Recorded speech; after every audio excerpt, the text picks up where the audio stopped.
Oke, sudah saya mulai record.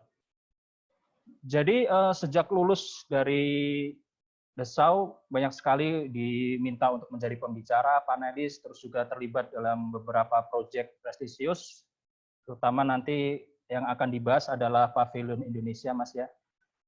Oke. Dan wah, kalau saya bacakan ini bikin gemeteran saya yang sebagai dosen ini, kayaknya untuk ngejar sampai level ini butuh perjuangan yang cukup hebat gitu. Oke, baik. Selanjutnya ada Ibu Marissa Dewi. Beliau adalah alumni dari kampus kita, Unika Sugio Pranoto, lulus tahun 2010, jadi angkatan 2006, kakak angkatan saya berarti, cuma beda kampus, beda kecamatan. Oke. Lalu lulus master degree di Bartlett School of Architecture Inggris. Selanjutnya bekerja di DP Internasional sampai sekarang. Gitu. Lalu banyak sekali proyek di luar negeri yang sudah dikerjakan di beberapa negara. Dan oh ya, saya hampir lupa. Untuk Mas Dani nanti akan menjelaskan soal computational design, tentang pemanfaatan teknik algoritmis dalam proses desain. Sedangkan Ibu Marissa akan menjelaskan soal pergeseran tipologi arsitektur dalam konteksnya ini menghadapi pandemi. Jadi sama-sama keduanya sama-sama menjelaskan soal computational thinking ya, bagaimana cara berpikir komputasional untuk menjelaskan proses desain mereka. Untuk kesempatan pertama, silahkan Mas Dani untuk mempresentasikan materinya. Waktunya 30 menit, Mas. Oke, selamat siang untuk semua. Terima kasih atas waktu yang diberikan dan kesempatan untuk saya sharing di sini. Ini pertama kalinya saya mungkin melakukan sharing di Civitas ya. Unika Sugio Pranoto. Coba saya dulu sebentar. Oke, jadi topik tentang hari ini yang akan saya bawakan adalah tentang algorithmic strategy in architectural design. Kenapa topik ini menjadi topik yang menarik untuk disampaikan? Karena memang sebetulnya pada dasarnya hampir semua advancement dalam teknik tooling, terutama di dunia digital, dalam dunia arsitektur saat ini lebih banyak mempergunakan basis ini. Tapi di satu sisi juga mungkin harus ada pelurusan beberapa terminologi, beberapa basic knowledge gitu ya tentang pergerakan si computational design ini, which is sebetulnya dia sangat berbasiskan algoritma.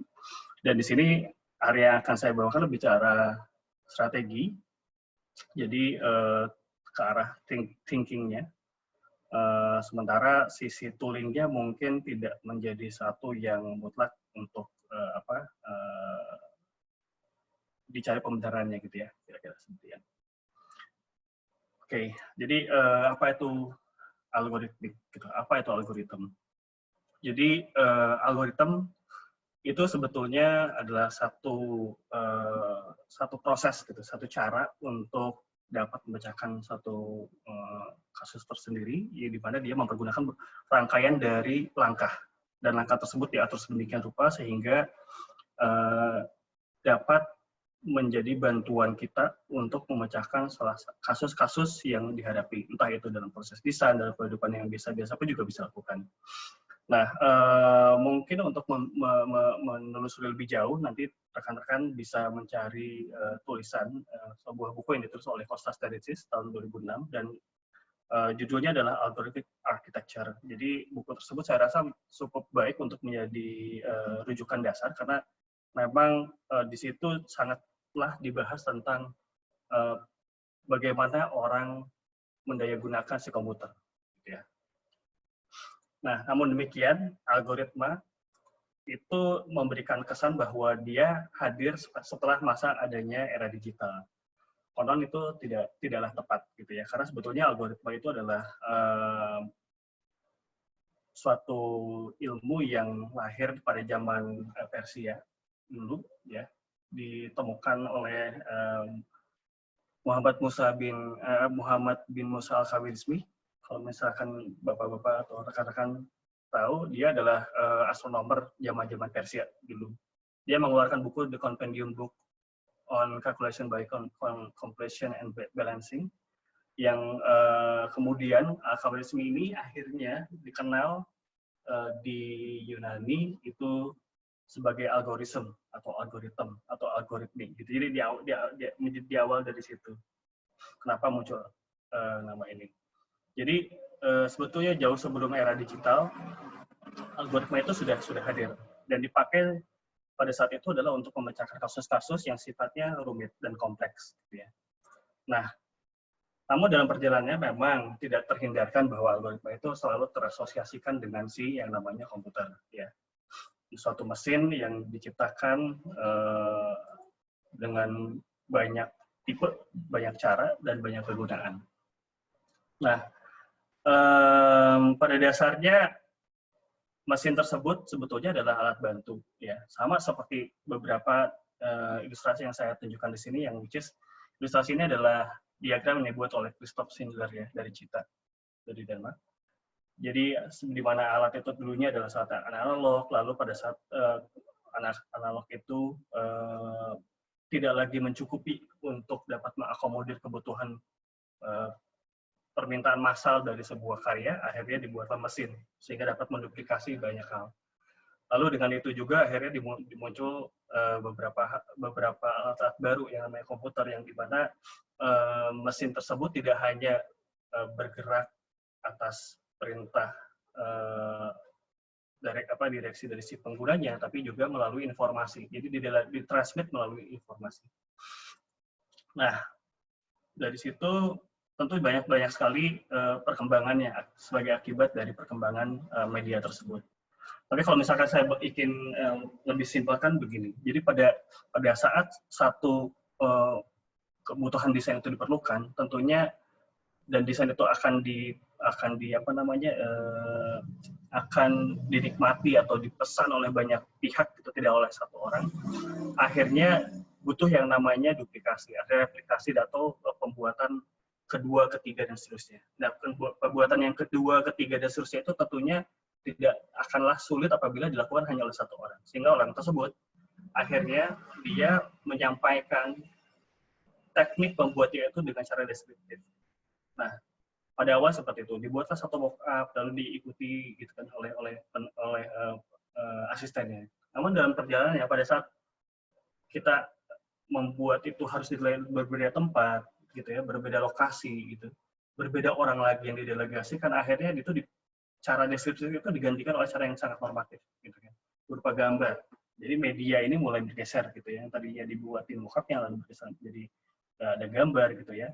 Dan sambil sejalan dengan waktu gitu, sambil ditemukannya banyak teknologi dan sebagainya, akhirnya kita akan sampai di sini, di mana si normatif ini gitu juga akan menjadi media yang mungkin punya limitasi. Pada saat komponen sudah sangat banyak, berarti drawing tersebut akan sangat banyak yang sangat normatif. Akhirnya dia dipindahkanlah gitu ya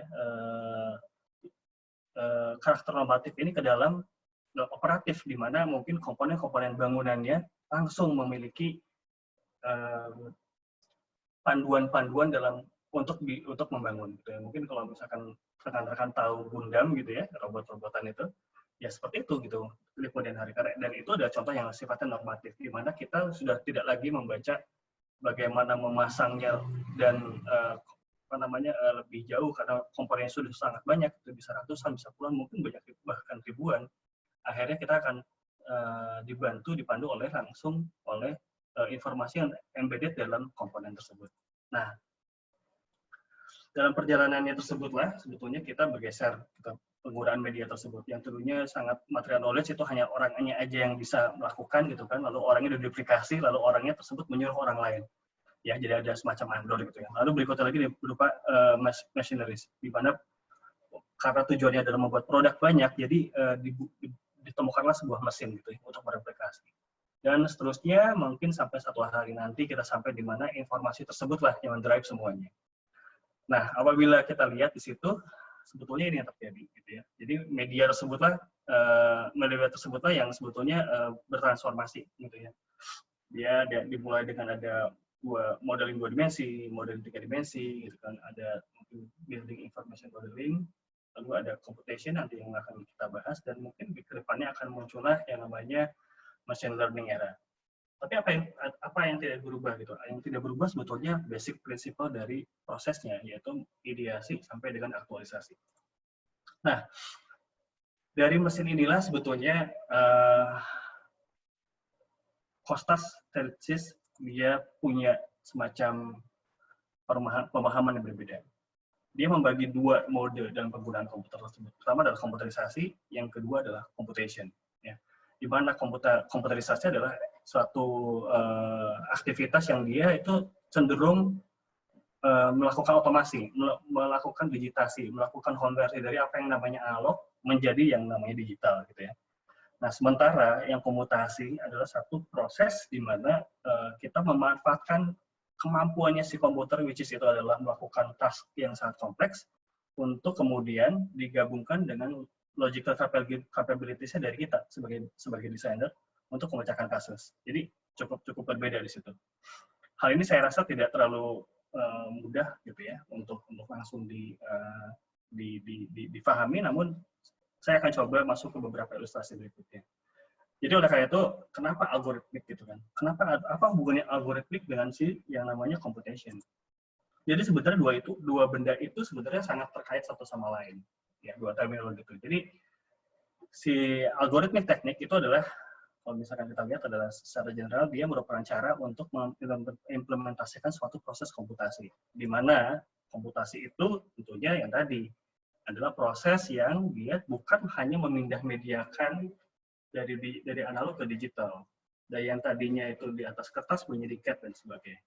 Karena satu hal gitu ya, bahwa si komputer punya kemampuan tadi, dia bisa kita daya gunakan untuk membantu memecahkan kasus yang pada saat kasus tersebut sebetulnya punya data yang sangat banyak. Kalau 5-10 masih bisa lakukan secara intuitif. Tapi kalau misalkan kita harus memecahkan dengan kasus dengan data misalkan ribuan, jutaan, nah mungkin ini lebih banyak manfaatnya. Karena kenapa? Satu hal, mesin ini dia punya kapabilitas itu, mengeksekusi kompleks task gitu ya. Nah, sebagai ilustrasi lagi saya gunakan analogi. Andaikan si komputer ini saya analogikan sebagai sebuah mesin untuk berpindah, untuk mobilisasi yaitu mobil. Ya, satu mesin itu kebetulan dia pasti punya program. Programnya apa sih? Adalah memindahkan orang dari satu titik ke titik lain. Ya. Lalu dia juga punya defaultnya. Defaultnya kalau misalkan saya ambil sini lihat Volkswagen. Volkswagen ini adalah mobil city car kecil gitu ya, yang dia sebenarnya ya seperti mobil pada umumnya, gitu, rodanya 4, bisa membawa orang mungkin 2-3 orang gitu kan. Lalu dengan kecepatan katakanlah ya dari mulai 0 sampai dengan 120 mungkin. Tapi pertanyaannya adalah apakah mungkin Volkswagen Beetle ini bisa menjadi mobil racing? Jawabannya bisa, pada saat kita bisa mengerti mesin itu seperti apa dan kita modifikasi cara kerjanya. Nah, itu kalau misalkan saya ambil lagi ke dalam tataran yang lebih mendasar adalah pada saat kita memahami sebuah program, kita bisa mengubah program tersebut gitu ya, berdasar menjadi program yang ingin kita harapkan dengan cara kita memodifikasi si cara kerja dia melalui memahami si bahasa pemrogramannya gitu. Dan dari situlah sebetulnya saya tarik lagi ke arah sini. Mesinnya yang saya tunjukkan di sini brandnya tidaklah penting ya, ada Magni Rhinoceros lah, Bentley Microstation, Autodesk Maya, Autodesk AutoCAD, itu tidak penting. Tapi di balik setiap mesin dia punya programming language ya, seperti yang saya tunjukkan sini. Dia punya RailScript gitu kan, si Microstation punya VBA application gitu, Autodesk punya AutoSP dan seterusnya.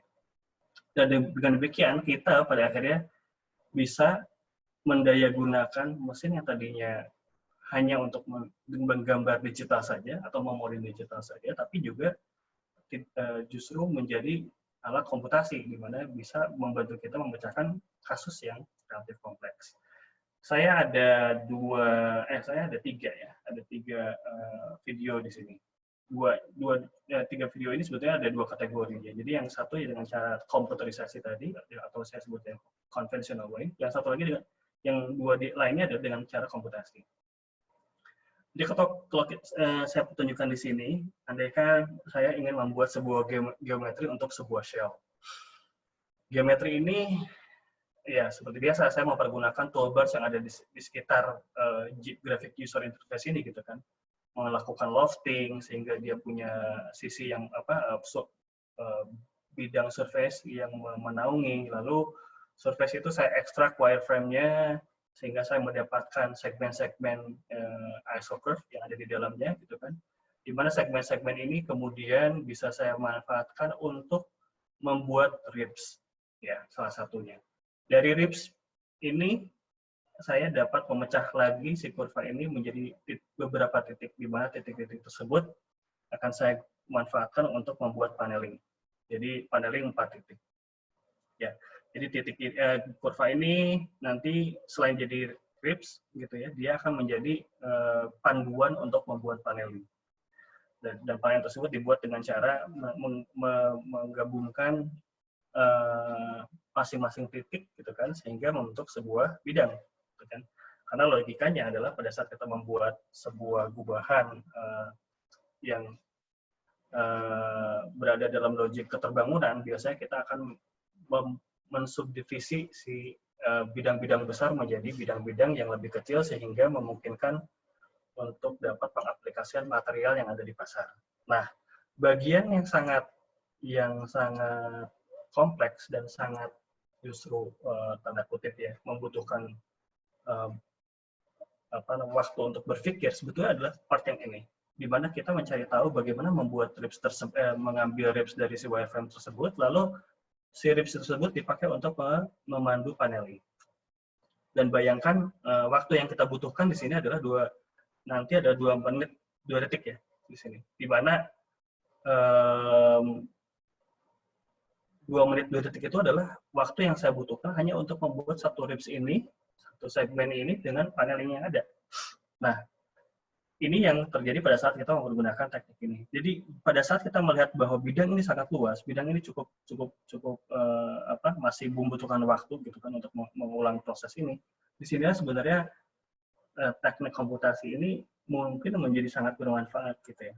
Nah, jadi kembali ke arah sini bahwa dalam teknik yang komputasi kita setidaknya harus memahami si mesin yang tadi itu bekerja dalam bahasa program apa.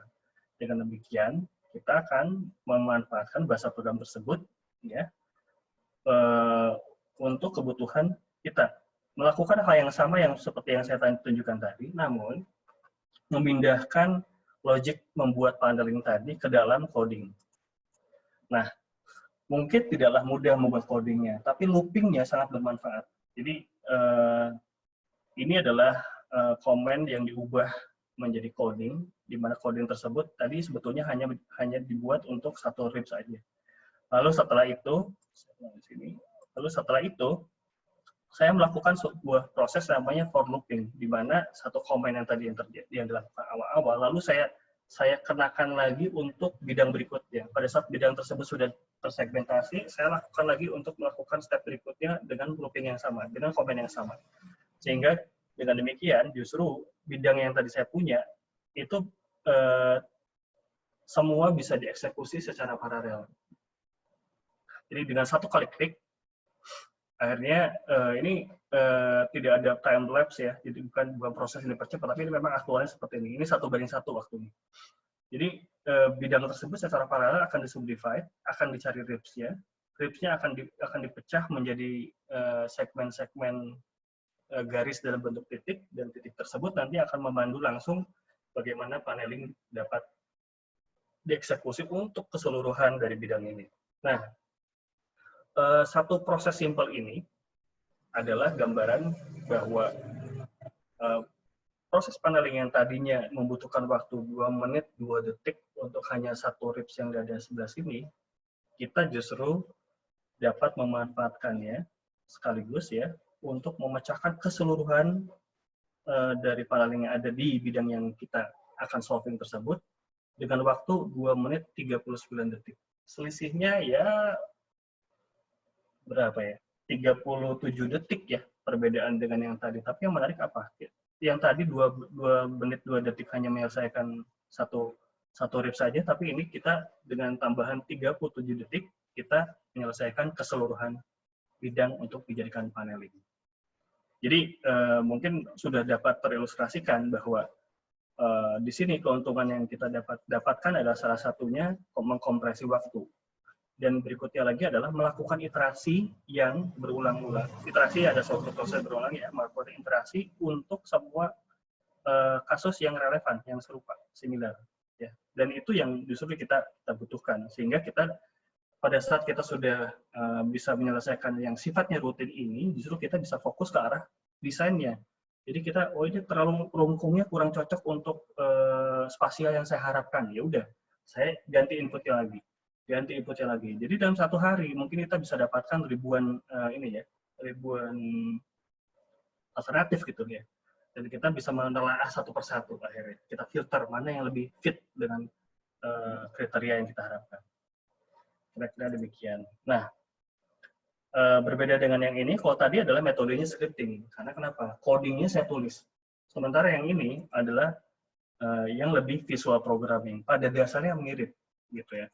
Satu masing-masing dari kalau di visual programming ini disebutnya komponen. Komponen ini sebetulnya adalah satu rangkaian dari perintah juga, dan masing-masing sifatnya prosedural. Jadi dari satu titik ini ke komponen lainnya harus menjadi input apa, menjadi output apa. Dan sebenarnya disitulah yang kita sebut sebagai proses yang algoritmik tadi, di mana ini terdiri dari satu set atau beberapa set dari perintah dan diatur secara sekuensial, dan itulah yang kita sebut sebagai proses yang namanya algoritmik. Sama, yang scripting juga begitu, yang visual programming juga demikian. Yang membedakan adalah bagaimana bagaimana kita bisa menavigasinya di atas komputer, dan berikutnya lagi masing-masing mungkin punya limitasi. Ya. Kalau yang namanya visual programming ini tentunya dia masih punya kecenderungan dia linear. Jadi misalkan sementara yang scripting mungkin bisa looping seperti tadi ya. Nah, tapi di satu sisi yang visual programming sangat membantu karena kenapa? Keterbacanya lebih enak karena bisa dibaca oleh orang lain. Sementara yang scripting kadang-kadang kalau berantakan nulis codingnya, kita nggak paham yang kita tulis apa, ada orang lain nggak paham yang ditulis kita apa gitu pada saat kita bekerja untuk kolaborasi. Nah, yang membedakan visual programming adalah lebih enaknya adalah dia bisa mengatur input dan memvisualkan outputnya secara sekaligus. Dan dia juga sama, meskipun demikian sama dengan scripting, dia bisa diatur secara batasan parameter, sehingga maka ada yang disebut dengan namanya, orang menyebutnya dengan parametric modeling, karena proses algoritmik ini sebetulnya diatur secara batasan-batasan parameter tertentu yang di-set sebelumnya. Kira-kira demikian. Jadi dari situlah sebetulnya teknik algoritmik ini mungkin bisa punya keuntungan gitu ya. Yaitu pada saat kita bermain dengan benda informasi atau input yang sangat massal gitu, dengan harapan mencapai banyak alternatif yang bisa dihasilkan. Jadi kalau kita bicara itu mungkin kita akan melihat strateginya dalam si desain, di mana ini yang ingin saya sampaikan. Dari dulu sampai sekarang basicnya adalah proses desain itu sampai dengan pembangunan gitu, sampai dengan produksi itu relatif sama gitu ya, relatif sama. Yang membedakan adalah spektrumnya. Tahun ini muncul benda apa, alat bantu apa, sehingga workflow-nya sedikit berubah dan sebagainya. Tapi dasarnya adalah sama. Ada proses namanya ideasi, ada proses yang namanya development-nya, lalu ada proses yang namanya aktualisasi nanti untuk produksi dan konstruksi. Tapi yang harus diingat adalah bahwa dengan teknik ini kita harus bersrategi lebih baik, karena dengan teknik ini justru kita bisa memanfaatkan iterasi yang jauh lebih banyak. Dan sebetulnya iterasi itulah yang sangat baik membantu kita sebagai desainer. Karena kenapa? Desainer pekerjaan desainer itu ya, proses desain, pekerjaan desain itu pasti berhubungan dengan sesuatu yang dinilai oleh society, oleh orang lain. Dan kita harus mencari justifikasi dari pilihan keputusan desain tersebut. Nah, andaikan cuma hanya mengeluarkan satu alternatif, gitu kan, lalu kita anggap valid, apakah benar itu valid, gitu kan? Nggak, mungkin nggak. Kenapa? Karena mungkin ada jutaan opsi yang lain. Nah, pencarian itu yang berulang-ulang itu yang namanya iterasi, gitu kan, itu bisa terjadi, itu bisa diakomodir dengan menggunakan teknik ini, sehingga kita bisa melakukan namanya eksplorasi lebih baik, simulasi lebih banyak, dan mengevaluasinya lebih banyak, lebih baik lagi juga, gitu, karena kita melihat banyak opsi, sehingga kita bisa menemukan ratusan pilihan dengan ratusan opsi, dan dipilih satu yang terbaik dari semuanya, gitu, sehingga itu menjadi hal yang pada akhirnya memvalidasi apa yang kita develop, sehingga dia bisa masuk ke proses berikutnya. Oke, dari situ ya ini dia, gitu ya, bahwa tadi yang saya sebutkan bahwa kalau di arsitektur, di gedung yang rekan-rekan sedang tinggal, gitu ya, atau sedang mengikuti si webinar ini, bahkan mungkin satu gedung tersebut terdiri dari ratusan sampai ribuan komponen yang dipasang. Ada paku, ada sekrup, ada pada sebagainya, ada pintu, gitu ya. Nah, dari situlah collection of element itu harus kita kontrol, gitu kan. Dan tujuannya adalah itu, melakukan kontrol tersebut. Dengan sebetulnya perbedaan yang mendasar tidak terlalu banyak, di mana workflow-nya masih sama-sama aja antara gedung kecil maupun gedung besar, relatif sama, gitu ya. Jadi begitu juga proses desain tersebut, gitu ya. Jadi ini tidak terlalu banyak berubah. Ya. Yang mungkin sedikit bertransformasi adalah bagaimana sekarang kita bisa melakukan shortcut.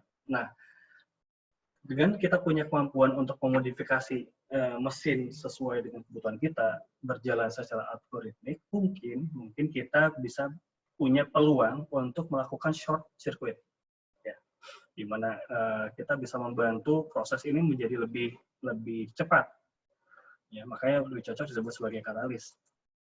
Dan berikutnya lagi, kita bisa menjaga semua data-data interoperable between software dan sebagainya, itu informasi bisa terkontrol lebih baik lagi, karena set dari geometri yang kita kontrol untuk desain sangat banyak, gitu kan. Akhirnya kita akan punya kesulitan untuk mengkontrolnya, dan konsistensinya akan menjadi sangat sulit juga. Tapi kalau misalkan kita bisa menjaga kita menjaga kontrolnya itu mempergunakan teknik ini, mungkin kita akan terbantu. Nah, dengan demikian harapannya adalah dengan teknik yang algoritmik tersebut, ya, menggunakan metode komputasi, tentunya kita akan dimungkinkan melakukan banyak iterasi, sehingga terjadilah analisis yang lebih baik, simulasi yang lebih tervisualkan, gitu kan, dan evaluasi yang lebih baik juga. Dengan demikian, teknik ini setidaknya berharap menjadi sebuah katalis dalam proses desain.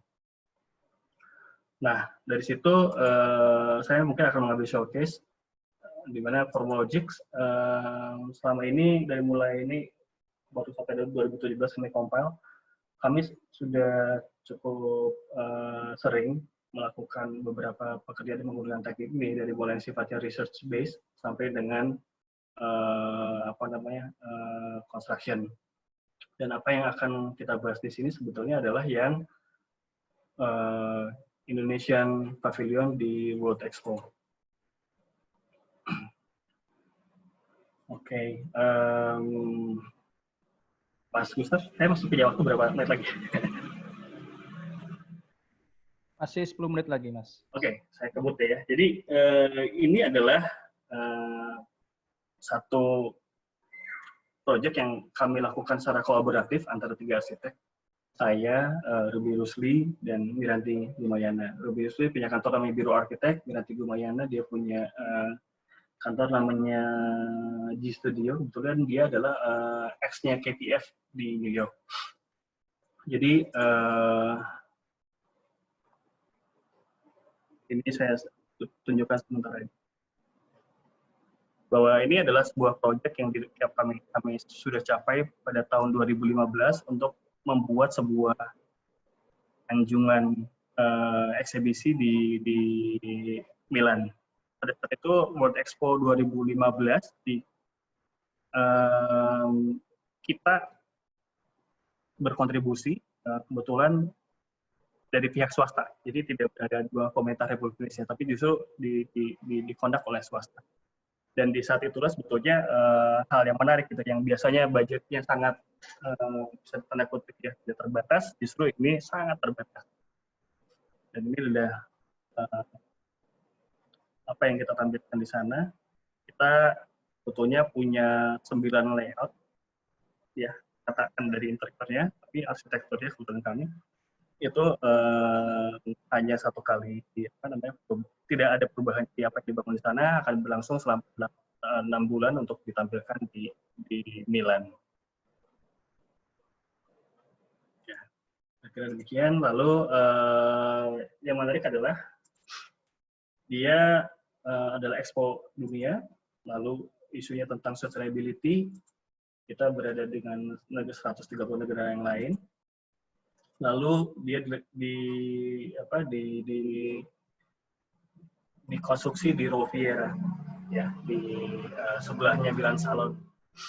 Lalu idenya dasarnya adalah di mana eksibisi tersebut ingin menempatkan si Milan Expo di Roviera itu seperti kota lamanya Italia, di mana ada jalur Decumanus dan ada Cardo, ya aksesnya.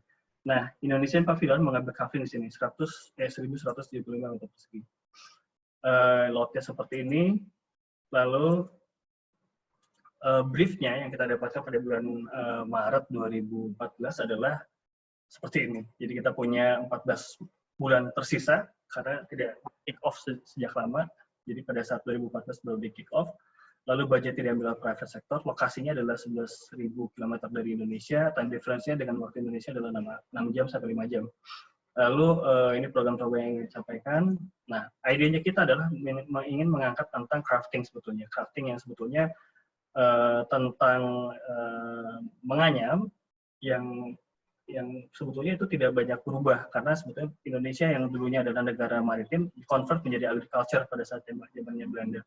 Namun cara kerja ini ternyata tidak berubah dan justru bertransformasi ke bentuk lainnya di mana tidak punya beberapa craftsman yang tetap mempunyai karakter yang sama antara buku dengan lumbung-lumbung yang ada. Dari situ kita mengajukan beberapa alternatif gitu ya. Dari alternatif pertama ini sampai dengan pada akhirnya kita berakhir di situ. Ya, iterasi tersebutlah sebetulnya membantu kami mempergunakan teknik ini sehingga tidak terlalu punya masalah pada saat harus selalu berubah di setiap minggu gitu kan. Karena kenapa? Karena yang namanya informasi tentang budget, tentang tim, tentang ketersediaan bahan dan sebagainya selalu berubah gitu ya. Ya, jadi dari mulai tadi 2 lantai menjadi 2 lantai tapi bentuknya oval karena lokasinya baru diketahui bahwa bentuknya lokasinya adalah depannya 22 meter, sebelakangnya 48. Kami kira 25-25 gitu kan. Dan ini yang nyaris terakhir, ya. Ini pada akhirnya disepakati sampai sebagai skematik pada saat itu. Lalu dalam perjalanannya akhirnya harus diubah juga karena tidak mungkin dengan budget yang ada kita tidak mungkin melakukan 2 lantai di sisi belakang, dan itu yang akhirnya harus mengubah desain juga. Nah, ide dasarnya adalah membuat sebuah bangunan dengan dengan teknik yang bisa memanfaatkan cahaya alami lebih baik pada saat siang hari, lalu tidak mempergunakan air conditioning, gitu. Jadi ya itulah ya sebetulnya menjadi constraint utama. Karena kenapa? Karena nggak punya uang. Jadi budgetnya sedikit gitu ya, budgetnya sedikit, akhirnya kita menjadi sangat kritis sehingga kita berpikir penggunaan energi pada saat bangunan ini beroperasi harus sangat rendah.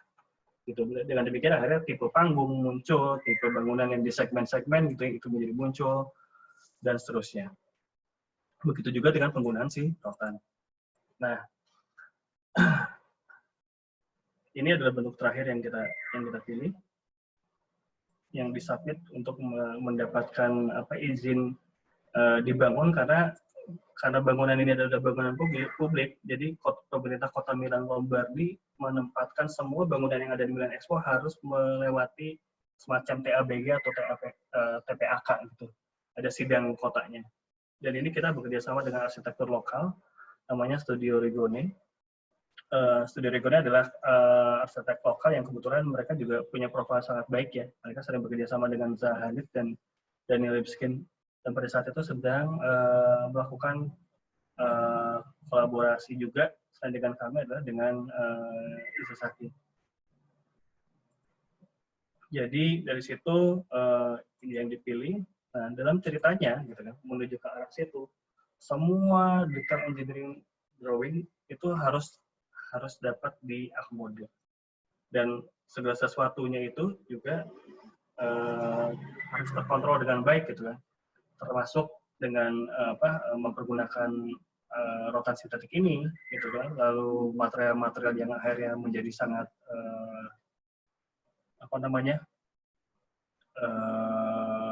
harus sangat ringan gitu ya, karena harus digantung dan panggung gitu kan, mempergunakan aluminium dan diupdate terhadap model parametric modeling kami gitu kan. Nah, semua yang ada di sini adalah meskipun ini sangat berantakan, ini adalah suatu proses algoritmik yang terjadi di dalam software parametric modeling di Rhino.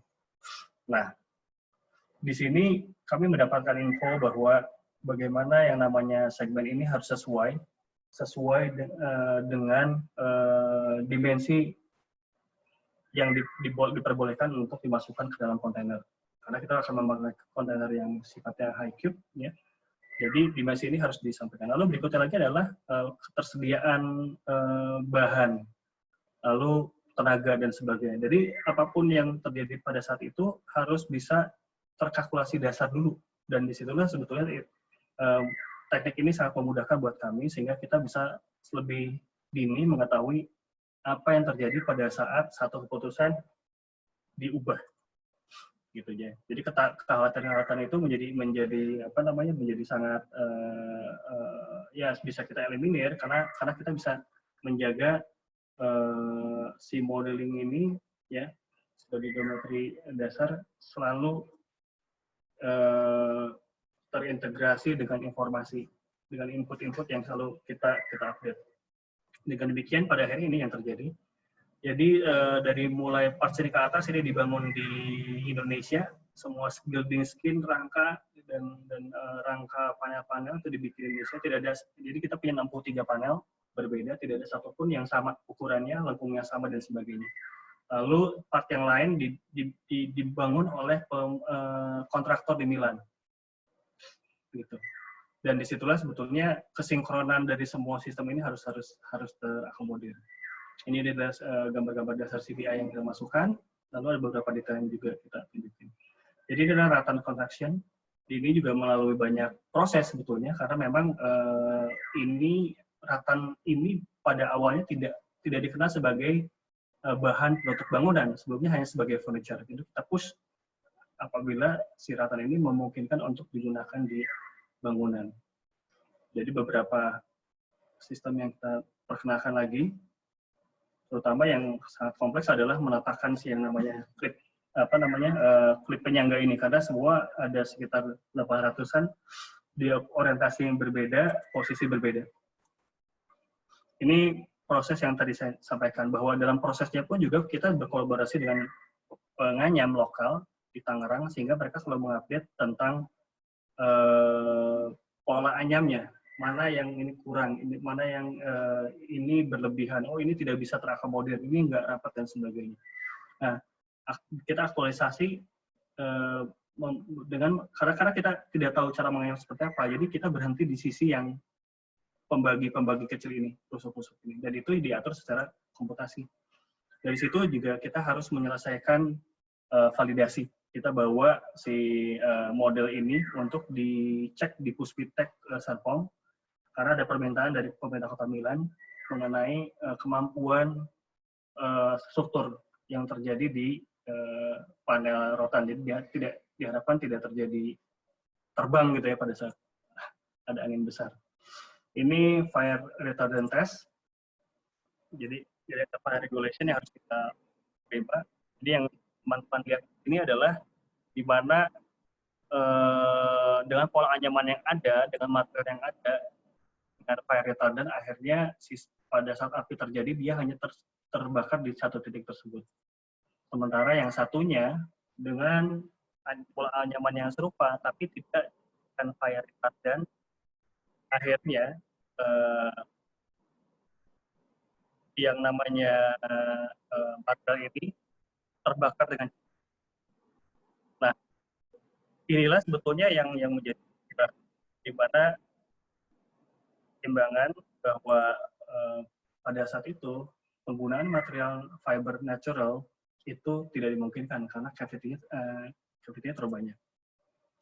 Nah, ini adalah prosesnya kami, semua ini dibikin secara algoritmik juga ya, untuk mempergunakan software parametric modeling.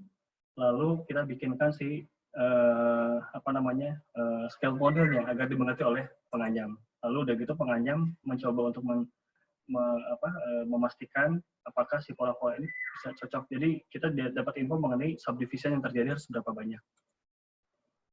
Ini mockup yang tadi, ini ada almarhum Pak Didi Petet, CEO kami yang meninggal. Ya, ini panel terkecil yang dibuat. Lalu selanjutnya aktualisasi lainnya. Ya.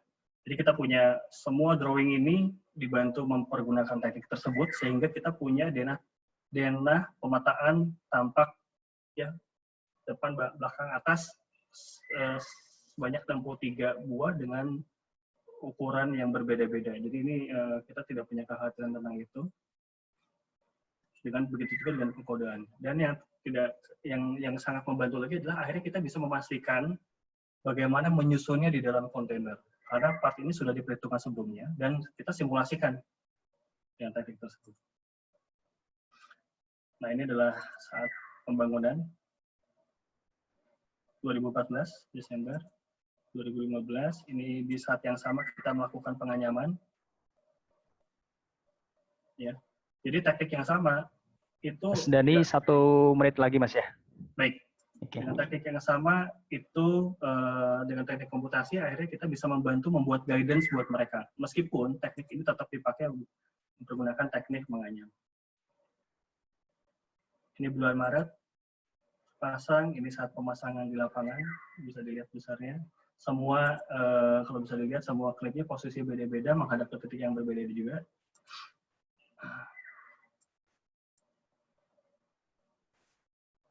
Ini yang terbesar panelnya. Ya.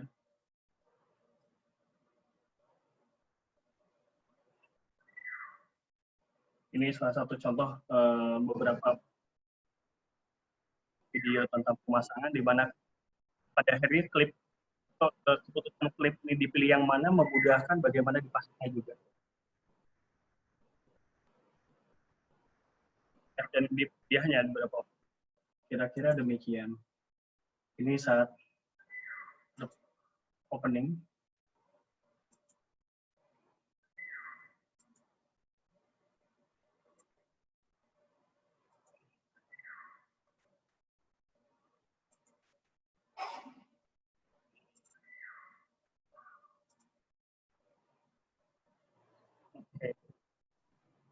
Kira-kira demikian. Jadi di sini yang ingin saya sampaikan adalah teknik tersebut tidak melulu kita harus mempergunakan peralatan yang canggih gitu ya. Dalam artian mesin fabrikasinya harus hebat, harus robotik, mungkin tidak. Tapi di satu sisi apabila kita lepaskan terhadap ketergantungan kita terhadap mesin-mesin hebat, mungkin kita bisa kembali grounded gitu ya. Dengan mempergunakan teknik tersebut lebih kontekstual di konteks Indonesia, meski akan dibawa ke kancah internasional. Kira-kira demikian. Baik, terima kasih Pak Dani. Ibu Marisa, apakah sudah siap untuk menyampaikan materi selanjutnya? Selanjutnya nanti setelah Ibu Marisa kita akan buka sesi tanya jawab, dan kebetulan ini sudah ada pertanyaan untuk Pak Dani tentang detailnya nanti Pak. Jadi kayaknya akan tetap lanjut aja ceritanya. Oke. Ibu Marisa? Ya. Ya, boleh. Baik. Kayaknya Pak Dani harus stop sharing. Oh, siap. Ya, sudah. Thank you.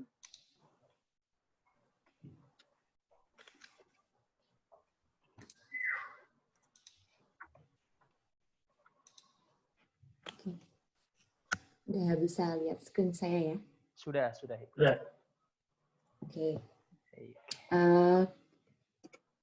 Saya mau melanjutkan dari Pak Dani tentang pentingnya pola pikir digital dalam mendesain. Ini saya mencoba sharing dari segi praktisi dan coba sharing juga dari experience saya dengan proyek-proyek yang saat ini sedang saya pegang post pandemic, karena sekarang kan kita mendesain untuk bangunan yang akan ada sekitar 20 mungkin baru bakal dibangun 5 tahun atau 10 tahun, yang berarti akan adanya itu setelah pandemik ini berakhir.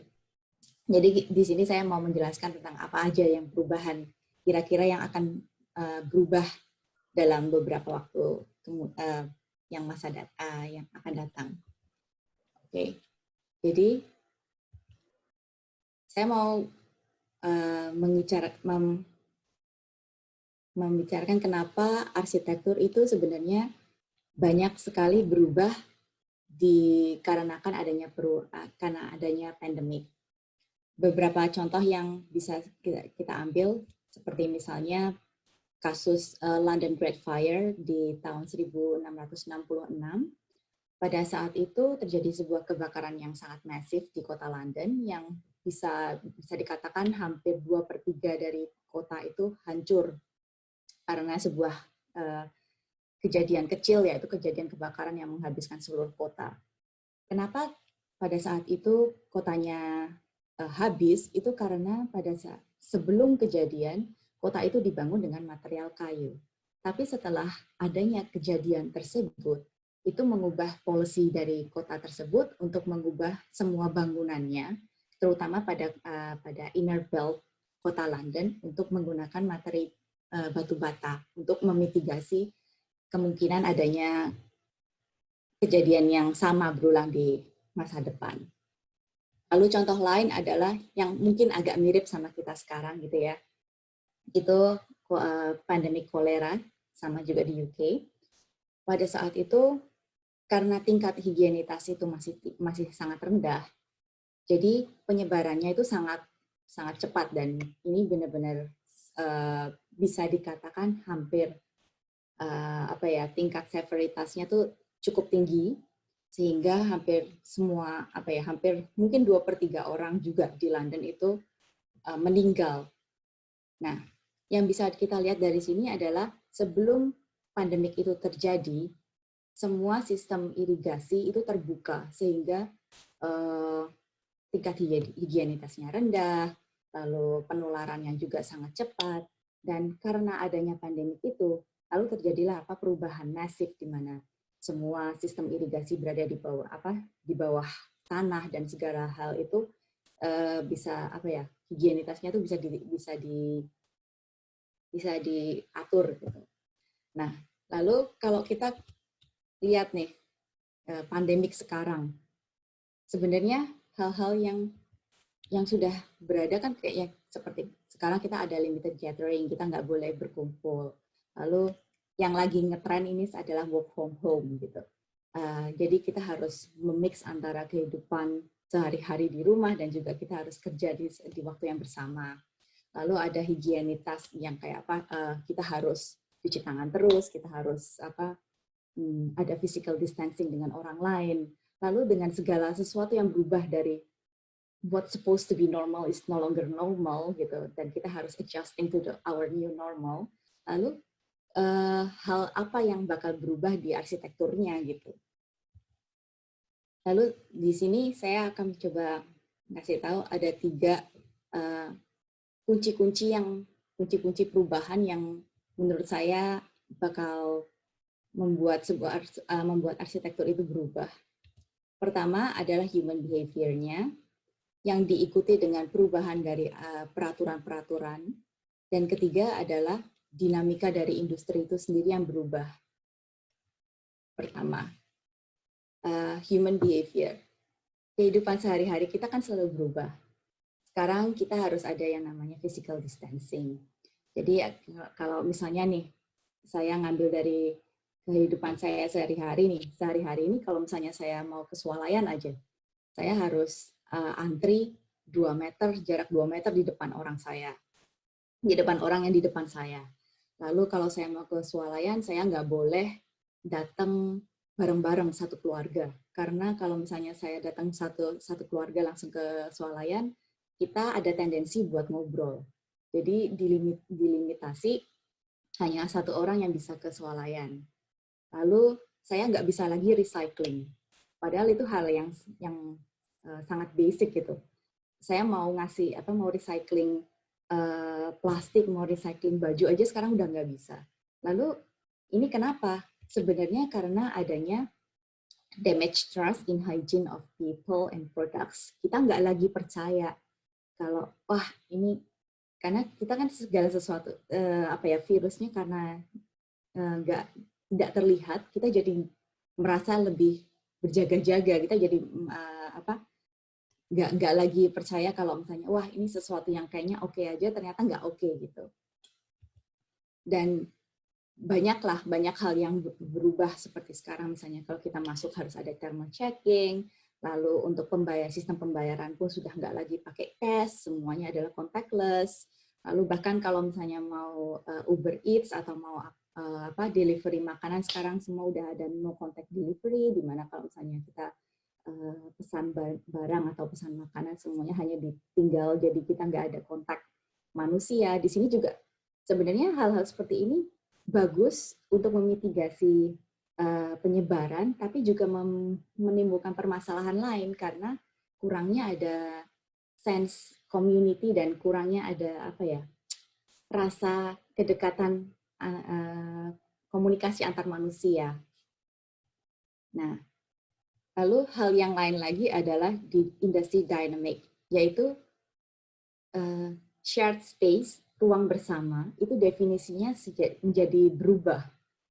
Kita nggak lagi, dulu kan, bukan dulu lah, beberapa bulan yang lalu, hal-hal seperti co-working, co-living, pokoknya semua yang shared space, itu tuh hit banget gitu. Lalu setelah adanya pandemik ini, kita jadi berpikir nih, apakah sebenarnya shared space itu sesuatu yang bisa sustain di kehidupan di kehidupan yang berikutnya nih, karena tiba-tiba aja semua jadi berubah dan dinamikanya jadi berubah karena shared space-nya bukan lagi kayak wah saya sekarang mau pergi ke co-working space, tapi shared space-nya adalah saya harus kerja di ruang tidur saya, di ruang keluarga saya yang juga jadi kantor saya gitu. Nah, seperti lalu banyak juga tipologi-tipologi yang juga kita jadi pertanyakan gitu, apakah masih ada? Apakah setelah pandemik ini berakhir, sinema itu bakal masih tetap ramai, teater itu bakal masih tetap ramai, atau pokoknya sistem-sistem tipologi bangunan yang sifatnya mengumpulkan massa banyak itu apakah masih bisa sustain? Lalu co-working itu apa bisa sustain juga? Dan apakah sebenarnya manusia kita itu akan mulai berubah gitu sistem kerjanya, bukan lagi kita kerja bersama tapi justru kayak optimize work from home, atau justru kayak seperti kita sekarang banyak digital gathering di mana jadi semua jadi lebih mudah karena kita nggak perlu nggak perlu tatap muka tapi semua bisa tersampaikan gitu. Dari sini jadi kelihatan gitu kalau sebenarnya yang berubah itu bukan karena sebuah limitasi, tapi justru itu menjadi sebuah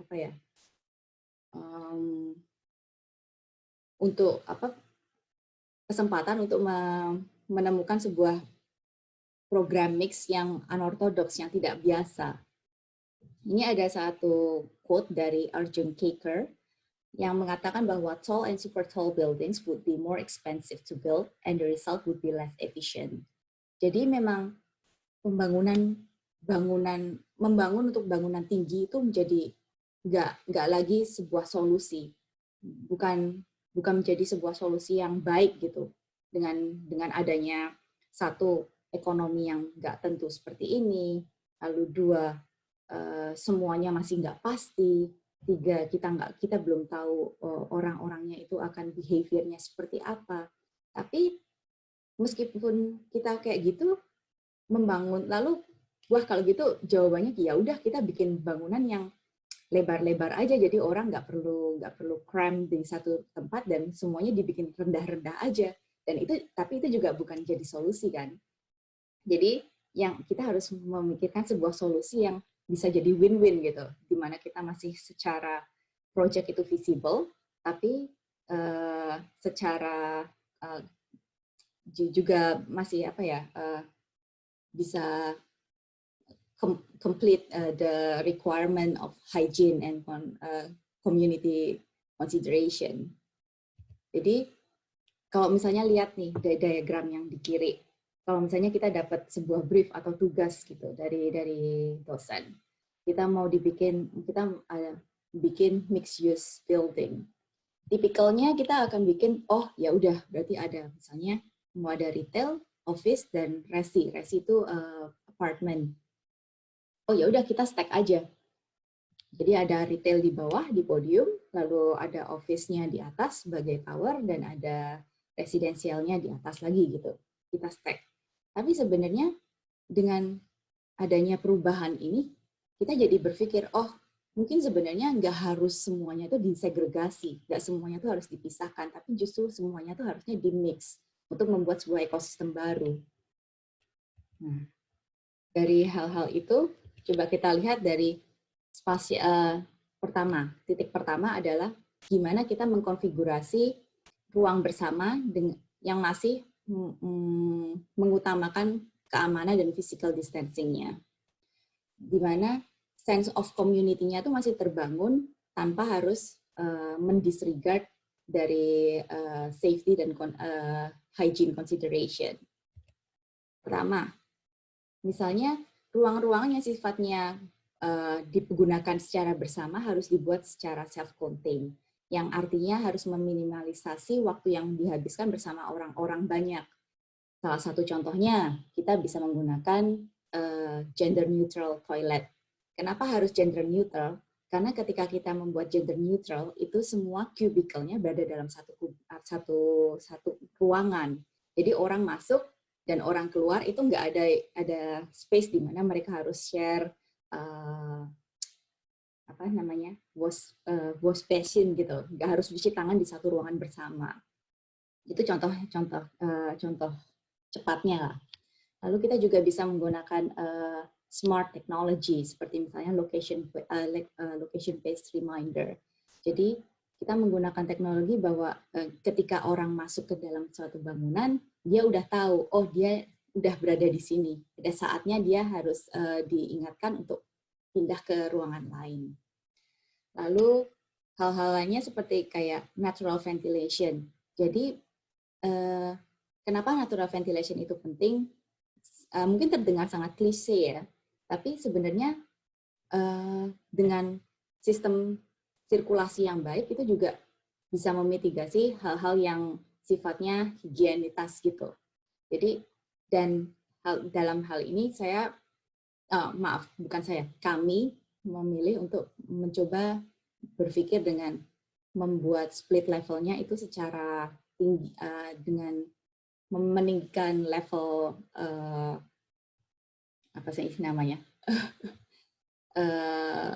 ketinggian ceilingnya gitu. Nah, lalu yang terakhirnya juga pertanyaannya adalah apakah coworking itu masih menjadi sebuah tren? Lalu yang kedua adalah permeable spaces. Physical boundaries will be reduced.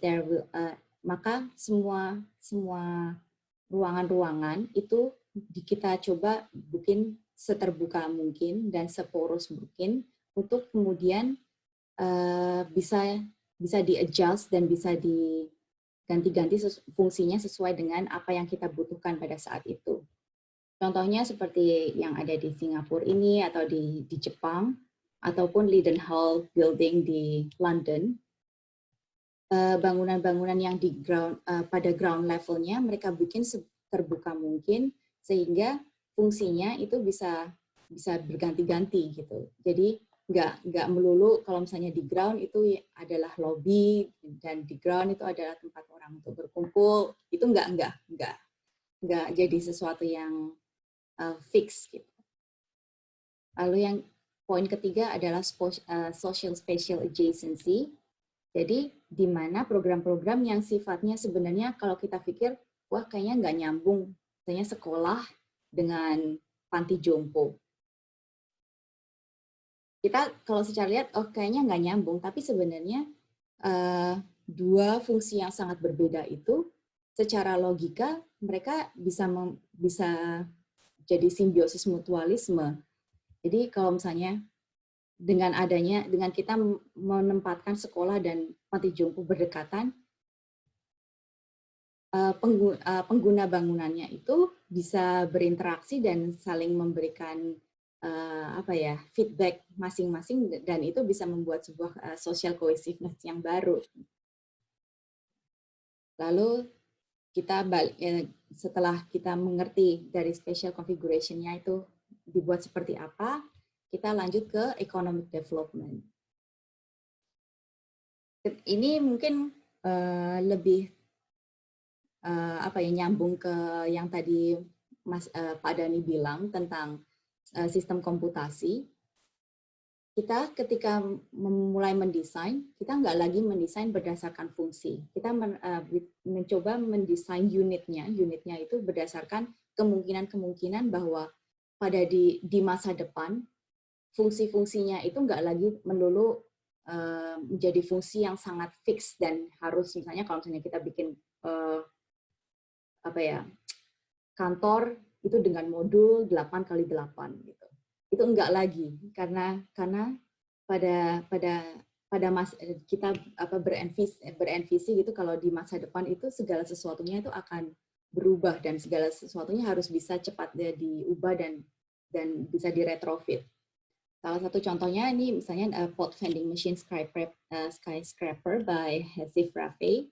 Jadi dia berevisi kalau misalnya bangunan tinggi itu bisa diubah-ubah gitu fungsinya. Jadi kayak anggap aja kayak vending machine gitu. Kita bisa berubah kalau kita lagi butuh tipe A ya udah kita ganti aja tipe A atau kita lagi mau beli tipe B ya kita beli aja tipe B.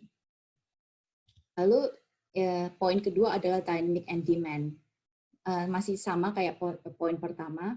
Kita ketika membuat sebuah komponen itu nggak lagi bertolak pada fungsinya, tapi bertolak pada kita membuat unit yang paling kecil untuk diisi dengan fungsi yang sesuai dengan apa yang kita mau. Salah satu contohnya adalah proyeknya Heatherwick di yang Zeitz-Mocha. Ini tadinya adalah tempat penyimpanan gandum yang diretrofit sama dia menjadi museum seni dan budaya kontemporari di Afrika untuk seni kontemporer Afrika. Jadi di sini kita bisa lihat bahwa fungsinya itu berubah ketika kita membuat arsitektur itu kita nggak fix kalau pada kita bikin museum ya udah kita bikin museum. Jadi kita udah berpikir kayak karena segala sesuatunya itu akan berubah, kita hanya membuat sebuah karkasnya gitu. Kita hanya membuat sebuah wadahnya dan sedangkan fungsinya akan berubah dengan seiring berjalannya waktu. Lalu poin terakhir adalah penggunaan dengan menggunakan satu ruangan yang sama, tapi dengan waktu yang berbeda kita bisa membuat satu tempat itu memiliki fungsi yang berbeda. Contohnya kalau misalnya di pagi harinya itu jadi office, malam harinya bisa jadi club atau bisa jadi membuat space untuk public lecture gitu. Yang terakhir adalah resilience and sustainability. ketika kita bikin ruang hijau, kita kan seringnya kalau ruang hijau itu hanya sebagai kosmetik gitu. Tapi sebenarnya ruang hijau itu harus lebih menjadi sebuah sistem yang hidup, yang menopang dari ekosistem bangunannya itu sendiri. Kayak semisal kalau misalnya kita bikin bangunan tinggi, ada requirement yang namanya refuge floor. Refuge floor itu kita seringkali bikin itu sebagai ruang bertemu lah, kayak ruang terbuka, ruang hijau. Ruang hijaunya itu sendiri akhirnya cuma jadi kayak kosmetik aja gitu, jadi cuma kayak ya tembelan ada hijau-hijauan gitu. Tapi sebenarnya kita juga harus berpikir ruang hijau itu menopang kehidupan dalam si pengguna bangunan itu sendiri. Mungkin bisa jadi flood prevention barrier, atau jadi water filtration system, atau bahkan untuk recreational spaces.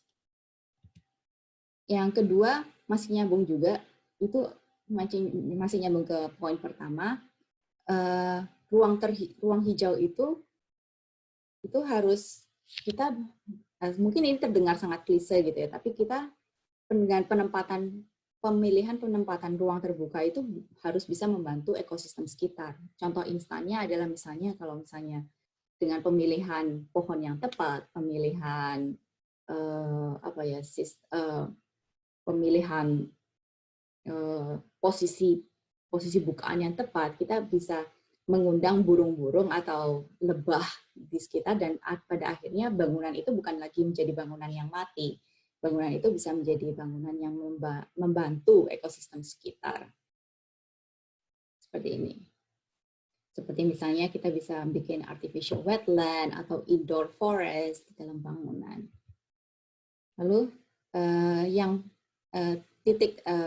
poin terakhir yang menurut saya justru penting untuk menangani pandemik adalah food security atau swadaya pangan.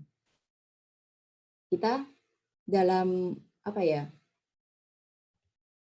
kita kan selalu bilang kalau misalnya segala sesuatu yang terintegrasi itu jauh lebih penting, karena kita tidak perlu menggantungkan diri kita pada orang lain. Nah, dengan adanya swadaya pangan ini, seperti misalnya kita bikin food facade, rooftop farming, vertical planting, bahkan dalam langkah lebih jauh dari food produce itu kita bisa bikin building user kita untuk membuat sebuah community canteen yang pada akhirnya nanti juga bisa jadi ekonomi revenue di dalam bangunan itu sendiri. Jadi kayak take it to another level gitu. Lalu titik terakhir adalah social cohesiveness. Betapa kalau misalnya kita selalu ngomong yang namanya bangunan kan selalu bangunan, oh kita bikin arsitektur dan segala macam. Tapi sebenarnya yang paling penting dari membangun sebuah arsitektur adalah kita harus memanusiakan manusianya gitu. Dan dalam salah satu cara memanusiakan manusianya adalah kata kuncinya adalah well-being. Ketika suatu desain yang berhasil adalah suatu desain yang dimana penggunanya merasa bahagia. Dan salah satu cara untuk membuat manusia itu merasa bahagia adalah ketika dia secara mental itu bahagia juga. Salah satunya dengan menggunakan sensory awareness, kayak misalnya kita menyediakan fasilitas-fasilitas seperti meditation pod, atau multisensory, connection to nature, dan segala macam. Lalu contoh yang lain adalah ketika kita merasa dekat dengan orang sekitar, ketika kita merasa bahwa kita memiliki sebuah tetangga gitu. Jadi sebenarnya manusia yang bahagia adalah manusia yang memiliki tujuan dalam hidupnya. Ketika dia merasa penting, ketika dia merasa kayak dia punya tujuan hidup. Nah, salah satu cara untuk mencapai kata bahagia adalah dengan pola hidup berbagi dan berkolaborasi. Nah, ini contoh yang baik, yaitu Humanitas Defender di Netherlands. Itu senior living house atau panti jompo yang menggabungkan mahasiswa dengan senior living, dengan orang-orang berusia lanjut. Jadi sistemnya dia di sini panti jompo yang memberikan free accommodation untuk mahasiswa, jadi mereka bisa tinggal di sana secara gratis. Mereka hanya cukup membayar 30 jam bersosialisasi dengan para orang-orang panti jompo ini. Nah, di sini manusianya jadi lebih berbahagia gitu, yang mahasiswanya dapat akomodasi gratis, yang para orang berusia lanjutnya juga merasa lebih bahagia karena mereka bisa lebih berinteraksi dengan orang banyak. Gitu. Lalu tadi kan saya ngomongnya panjang lebar dan kali bagi gitu ya. Lalu implementasinya sendiri ke arsitekturnya seperti apa? Gitu. Ini saya mau menunjukkan kalau misalnya kita bikin sebuah bangunan, mau physical distancing itu nggak melulu harus dibikin secara lebar, harus dibikin secara luas gitu. Ternyata sebenarnya segregasinya tuh penyelesaiannya cukup mudah. Ketika kita segregasinya itu secara vertikal, kita bikin segala sesuatu itu split level, kan kontak fisiknya jadi lebih minimum. Lalu kedua, ketika kita membuat sebuah bangunan itu menjadi lebih terbuka, bangunannya itu menjadi lebih sehat, bangunannya itu menjadi lebih bisa bisa memfilter diri sendiri gitu, bangunannya bisa dan bangunannya itu mempromot penggunanya menjadi lebih bahagia gitu. Lalu pada akhirnya kita membuat bangunan itu yang people centric, di mana social active lifestyle itu yang menjadi sebuah kunci. Jadi bangunannya itu nggak melulu kayak terkungkung di dalam gitu. Jadi kalau misalnya kita lihat di sini, desainnya itu menjadi desainnya yang holistik, di mana ruang dan levelnya itu menjadi sesuatu yang bias. Segala sesuatunya itu nggak ada physical boundary yang mengkungkung gitu. Jadi dan fungsinya sendiri pun menjadi fungsi yang sangat fluid, yang sangat nggak fix gitu.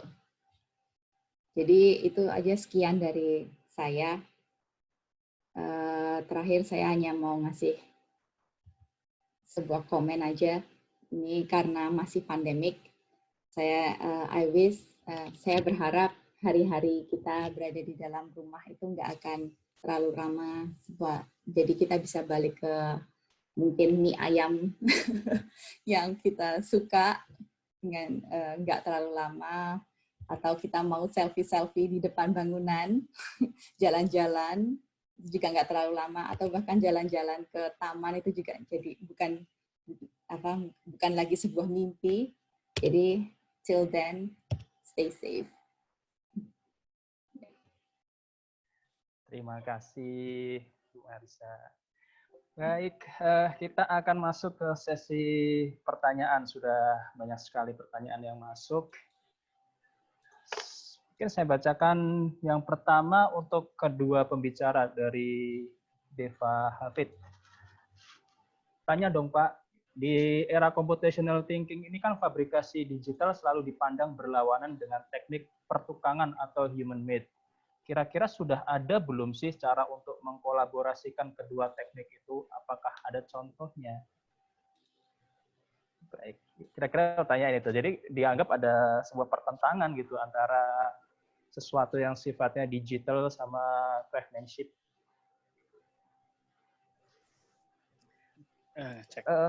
Atau langsung, ini satu pertanyaan langsung dijawab atau dikompilasi? Gimana? Satu dulu mungkin ya. Oke, baik. Marisa dulu. Baik, Pak Dani dulu mungkin nih, untuk menjawab. Pak Dani. Ya, habis itu Bu Marisa. Oke. Sebetulnya kalau misalkan saya kembalikan ke pertanyaannya yang barusan ya, apakah ada contohnya gitu? Saya rasa tentu ada contohnya. Tapi yang mesti digarisbawahi adalah ini. Jadi mungkin adalah cara yang mungkin dia tidak sering ini adalah kisah klasik ya, pada saat satu teknologi datang, lalu teknologi tersebut akan mengubah satu cara yang lama gitu ya. Nah, dari situ biasa suka ada semacam pertentangan gitu. Nah, untuk kasusnya teknik ini, saya rasa juga sama gitu ya. Jangan-jangan tidak perlu dipertentangkan, tapi justru yang harus kita ambil ada disinergikan. Karena kenapa? Ada beberapa, kalau kita lihat dari limitasi yang ada, bisa saja satu sama lain itu saling mendukung. Sebagai contoh, komputasi teknik yang mungkin sangat efektif pada saat kita memecahkan kasus-kasus kompleks gitu ya. Tidak melulu masalah mencari bentuk ya, tapi kasus kompleks seperti yang tadi saya cerita bahwa bagaimana di kasusnya World Expo yang Milan gitu, saya sambil share di World Expo yang Milan, di mana hampir setiap saat kami mendapatkan info, kami harus mengupdate mungkin dimensi skin bangunannya gitu kan. Dimensi skin bangunannya seperti ini gitu. Jadi dia harus selalu diupdate gitu kan. Kalau bayangkan apabila ini dilakukan secara konvensional, secara analog, berarti kan setiap perubahan yang ada, saya mengganti gambarnya, saya mengganti mengganti tampaknya, mengganti modelnya, dan seterusnya sampai dengan dokumennya. Nah, part yang itu kan adalah part yang sebetulnya bisa kita shortcut gitu.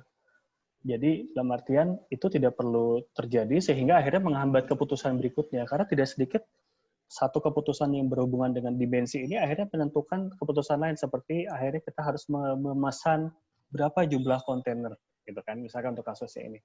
Nah, dari situ setidaknya tidak terjadi gitu. Kita bisa mengeliminir part-part yang sebetulnya itu hanyalah sebuah rutin. Sisanya sebetulnya lebih cenderung ke melihat, oh ini peluangnya seperti apa. Jadi itu sebagai salah satu contoh yang mungkin bisa saya pertunjukkan bahwa dalam hal yang cukup pragmatis ya, bahwa mengatur dimensi untuk kebutuhan logistik gitu.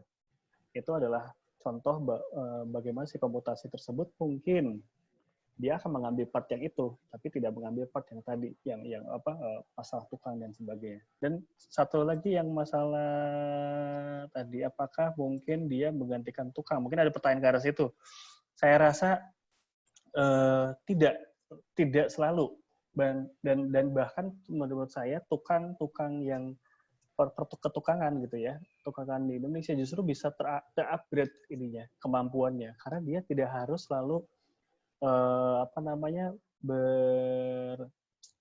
bersandar pada kemampuan dasarnya dia, di mana biasanya yang namanya jig itu yang dibikin manual gitu kan. Kalau ini enggak, jignya justru dibikin secara fabrikasi gitu, bahkan si frame-nya adalah fabrikasi sehingga dia bisa fokus ke menganyam gitu.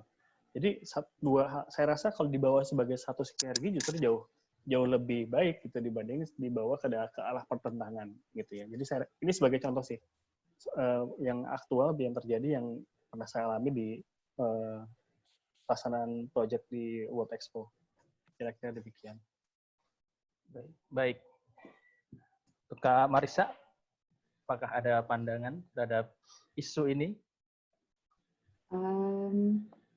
Sebenarnya kalau yang dari tadi saya sampaikan kan sebenarnya masih dalam proses desainnya. Nah, sebenarnya kalau misalnya mau disambungkan dengan komputasi itu sebenarnya cuman kayak gimana dengan kompleksitas yang tinggi itu sebenarnya kalau misalnya kita masih berpikirnya dengan pola pikir yang bisa dibilang dulu itu tuh bisa bikin capek gitu. Jadi karena banyak banget hal-hal yang sebenarnya bisa kita set aside gitu, kita bikin mesinnya yang bekerja dan desainernya itu yang berpikir, desainernya itu yang mikir desainnya gitu, dan kita bikin mesinnya aja yang berpikir, hal-hal yang manden gitu tuh dikasihkan ke mesinnya aja. Jadi gampangnya gitu aja sih, tapi kita nggak terus yang rely semuanya ke mesin. Tapi kita sebagai mastermind-nya, kita sebagai desainernya masih tetap take control. Jadi peran mesin itu hanya sebagai pembantu aja. Dan lebihnya lagi kalau dalam kasus yang tadi proyek yang saya share itu, semisalnya kita mau mencoba memvisualisasi sesuatu yang tadinya dipikir tidak mungkin untuk divisualisasikan. Kayak misalnya kita mau tahu gimana sih density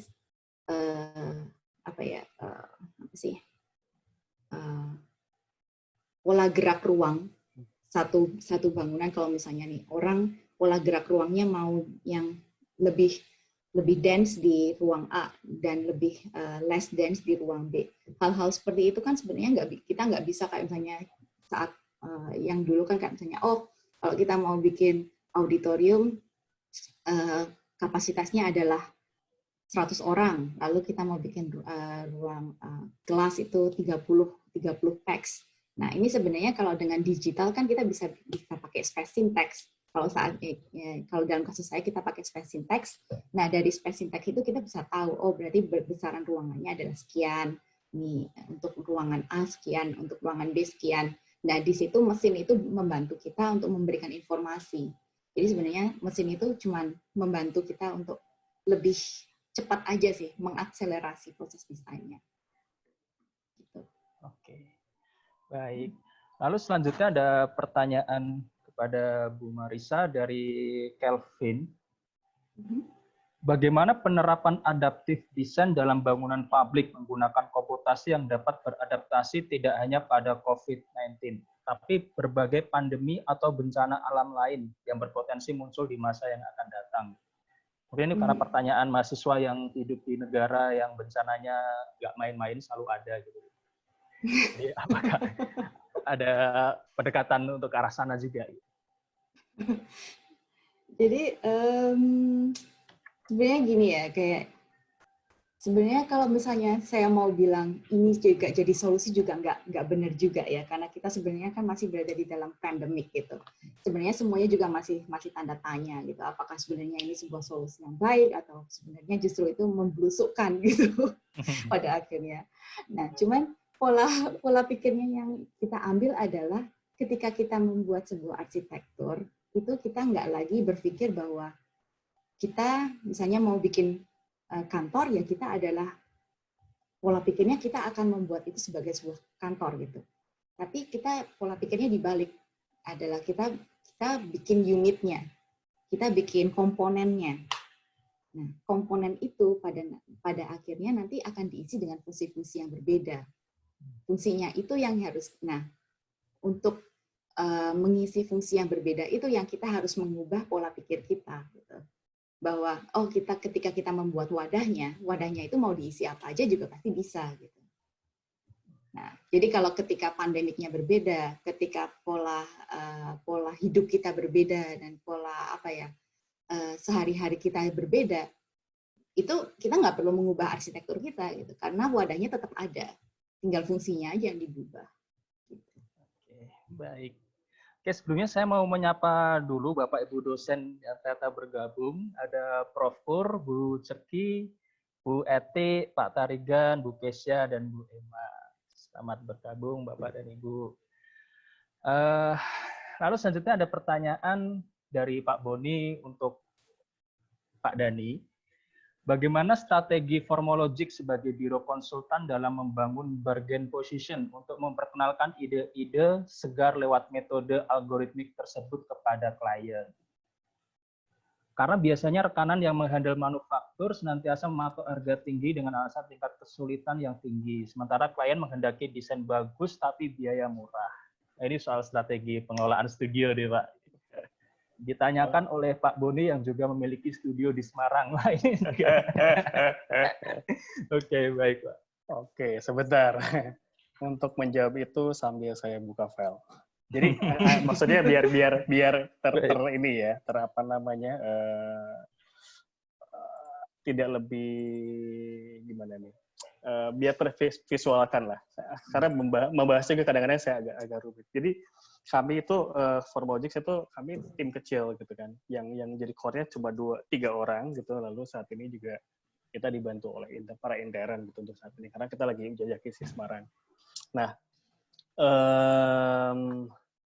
kalau misalkan boleh cerita, kami biasanya menjaga untuk intinya sih tidak membawa si tooling ini menjadi bahasan utama kepada para klien gitu. Kenapa? Karena memang biasanya berkesan bahwa kita jual pakai ini gitu, jual pakai alatnya gitu kan, bukan si thinkingnya gitu, bukan si design skill-nya. Lalu yang berikutnya lagi adalah sebisa mungkin kami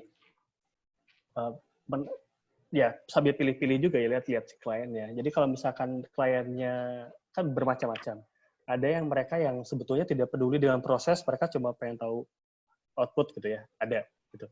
Ada juga yang mereka peduli, mereka ikut mereka tertantang untuk sama-sama menjadi berkolaborasi bersama kami gitu. Ada juga seperti itu. Jadi biasanya kami lihat dulu si kliennya, baru dari situ kita perhatikan part yang mana yang bisa kita manfaatkan si teknik si komputasi tersebut.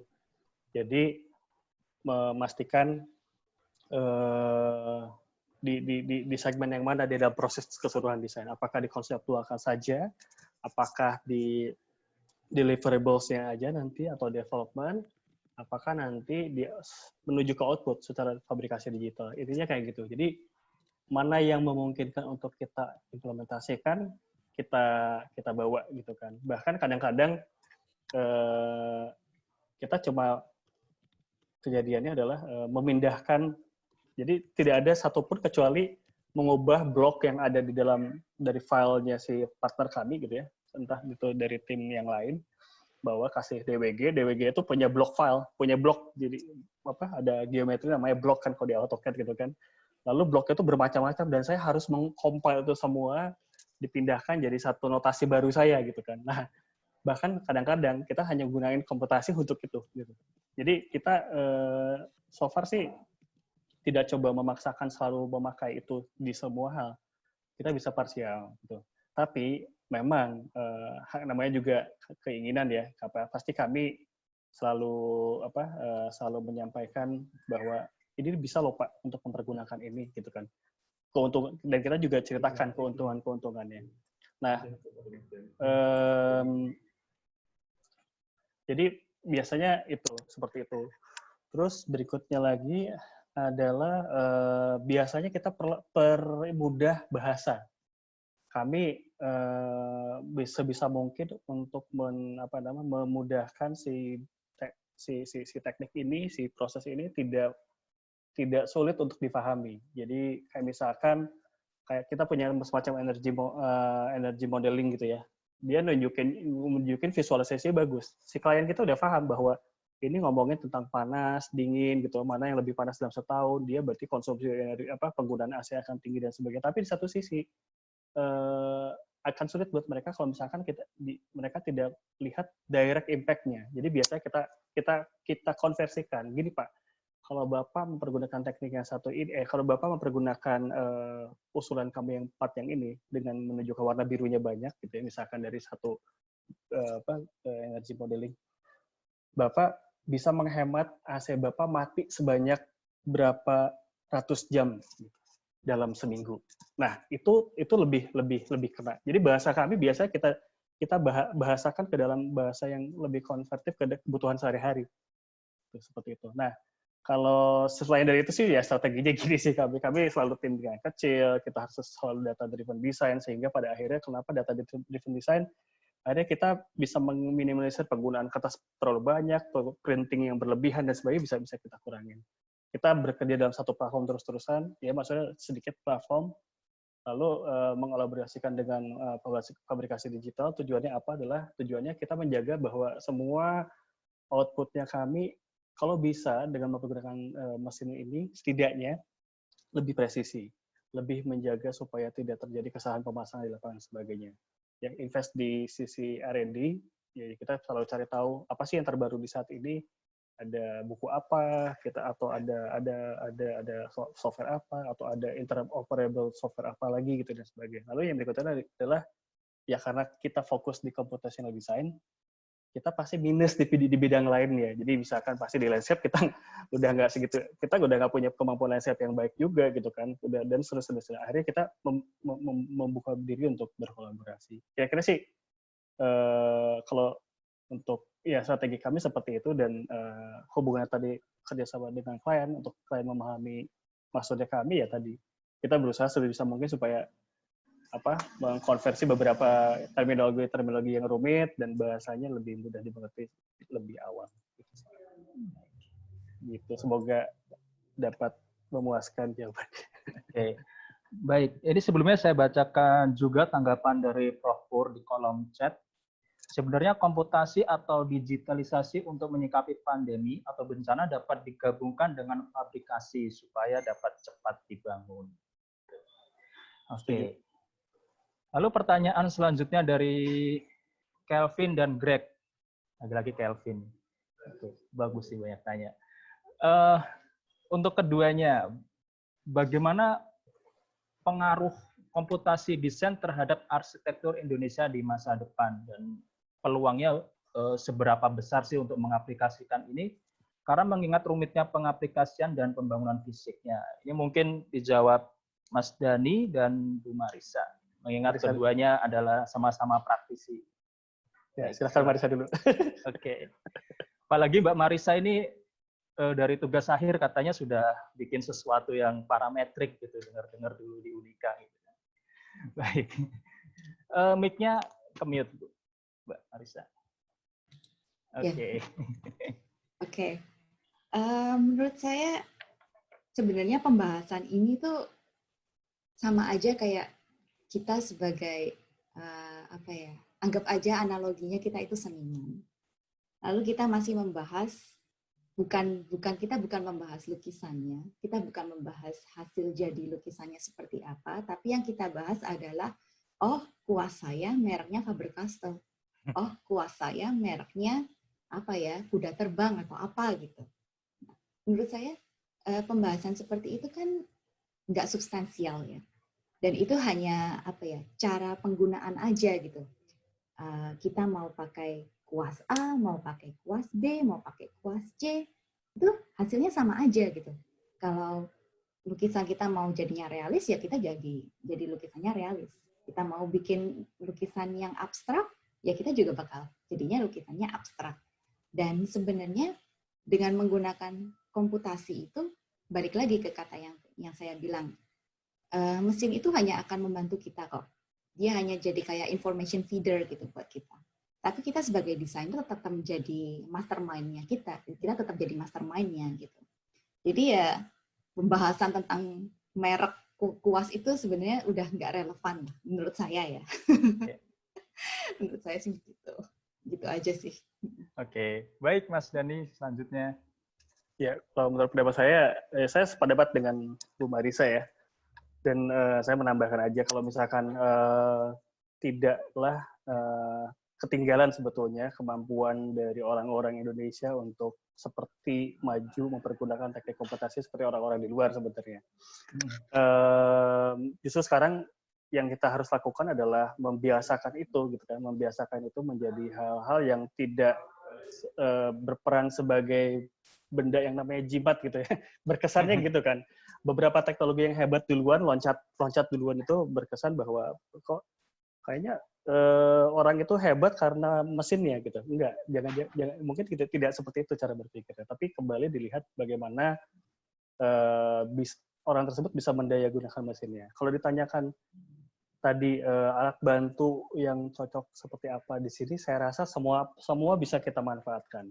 Mau SketchUp, mau Microsoft Word, mau Microsoft Excel, apapun itu semua bisa dipakai buat sebagai alat komputasi. Saya punya senior di Dessau, dia meneliti tentang favela di Brazil. Totally dia pakai Microsoft Excel dan bagus hasilnya. Dan dia bekerja di SOM gitu kan. Nggak ada computational thinking tidak tergantung dari jenis mesin apa yang digunakan gitu kan, tapi justru ke bagaimana kita bisa memanfaatkan menempatkan logik kita secara tepat terhadap mesin tersebut gitu. Kira-kira gitu sih kalau menurut saya. Oke. Baik, ini banyak pertanyaan juga masuk yang mungkin sifatnya teknis. Jadi saya skip. Masa tanya software di webinar? Oke. Tapi nggak apa. Ini ada pertanyaan lagi dari Alan untuk Pak Dhani, mungkin masih penasaran dengan proyek Pavilion tadi. Pertama, orang-orang yang menganyam itu apakah kesusahan atau bias dengan cepat beradaptasi, atau bisa dengan cepat beradaptasi selama proses pembuatan. Kedua, dasar apa yang perlu dipelajari supaya bisa membuat algoritma atau rumus yang begitu rumitnya? Harusnya nggak rumit, Pak, ya. Harusnya malah lebih sederhana, Pak, ya. Oke. Silakan, Pak Dhani. Sebentar.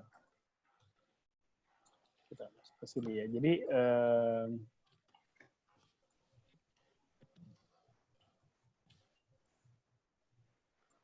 Jadi yang menarik adalah tim-tim ini pun juga mereka beradaptasi dengan sangat cepat. Mereka memang first shot-nya mereka ya, first attempt-nya mereka itu lama. Jadi misalkan satu panel ini mereka selesaikan 2 hari. Tapi itu ternyata proses pembelajaran mereka gitu ya. Mereka juga mengalami sesuatu. Mereka akhirnya menemukan teknik-teknik yang baru dan bahkan memberitahu kepada kami bahwa Pak, intinya kalau bahasanya dikomputasikan ya, intinya gini, Pak, subdivisionnya Bapak tuh gagal gitu. Jadi mesti diperbaharui lagi gitu kan, ibaratnya gitu. Karena kenapa? Bidang panel kami itu ternyata lengkung 2 arah.